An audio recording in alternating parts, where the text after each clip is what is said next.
everyone, you're welcome back to my channel. I'm so excited to be filming outdoors right now. It's insane. Like, I literally feel like jumping like up the tree and jumping down that the winter is over. Like, that's how excited I am.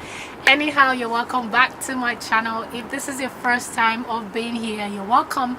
Please subscribe and hit the notification button when you do so you get notified whenever I post a new video. Thank you all so much for watching, and now let's get right to it. In this video, I'm going to be sharing with you 5 lessons that I have learned from living here in Toronto, Canada. If you'd like to know what my lessons are, keep watching this video.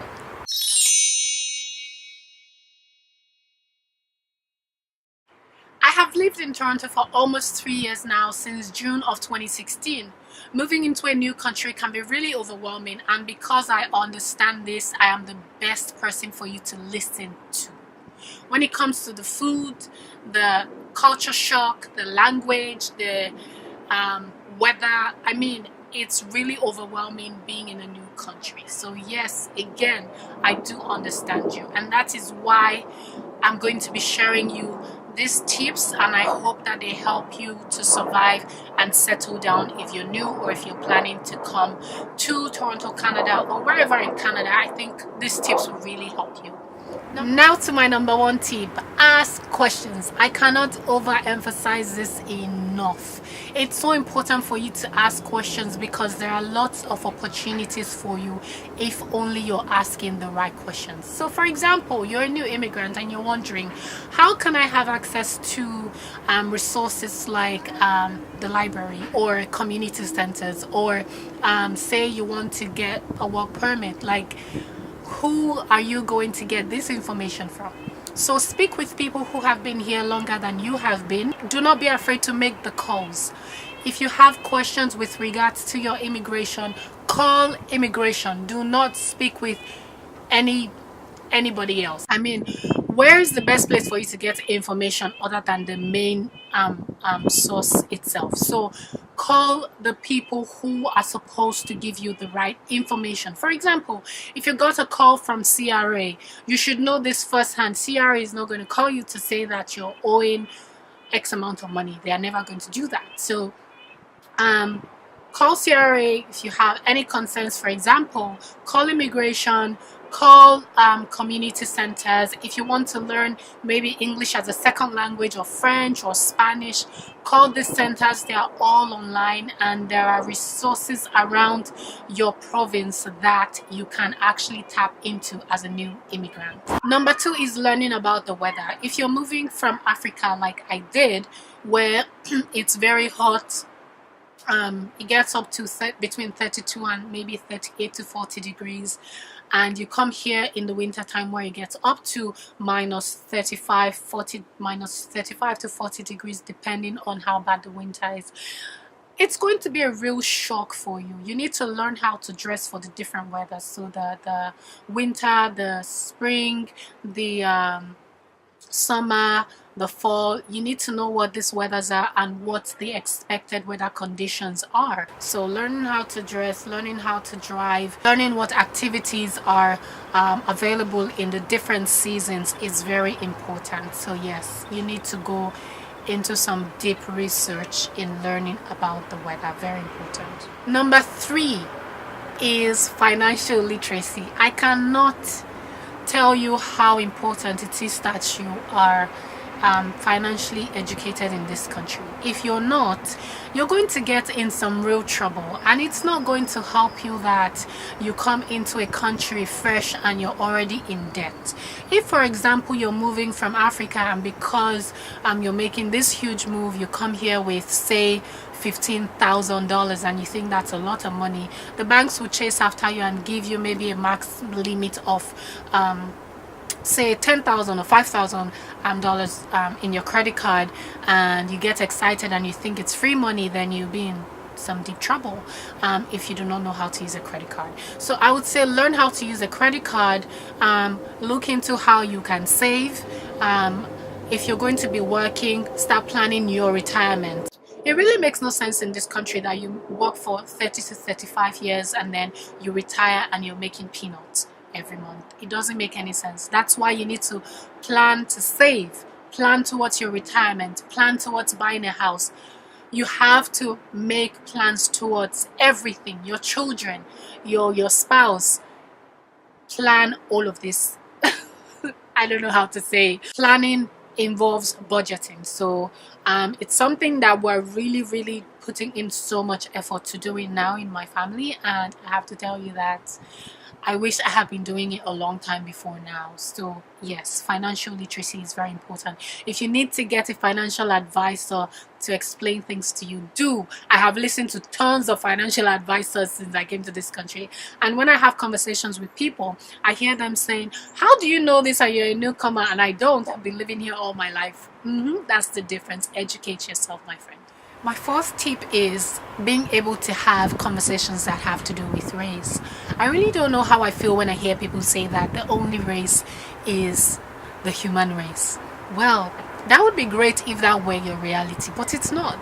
I mean, you're in a country where people look at you for being black. But it feels like when you have these conversations with Africans, it's like Africans still in Africa, most of them actually, I can't generalize. It feels like, oh, these people in America or North America, they have started again. Like we just like to talk. But the truth is, if you're ignorant and you refuse to know who you are, it would come biting you, because I really don't know how to explain it, and I do not want to go so deeply into it, but it's very important that you know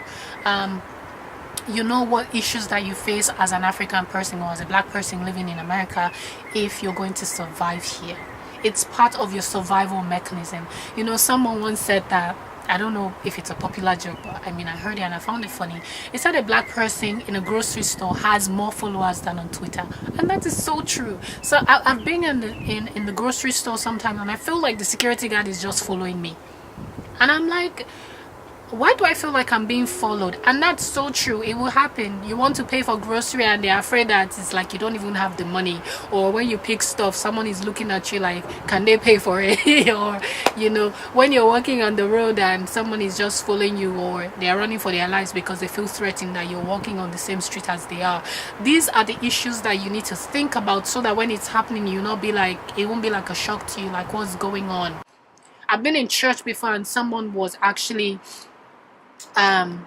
discriminatory to me in church. So you have to know what your rights are, so when you're at work, someone disrespects you, you know what to do.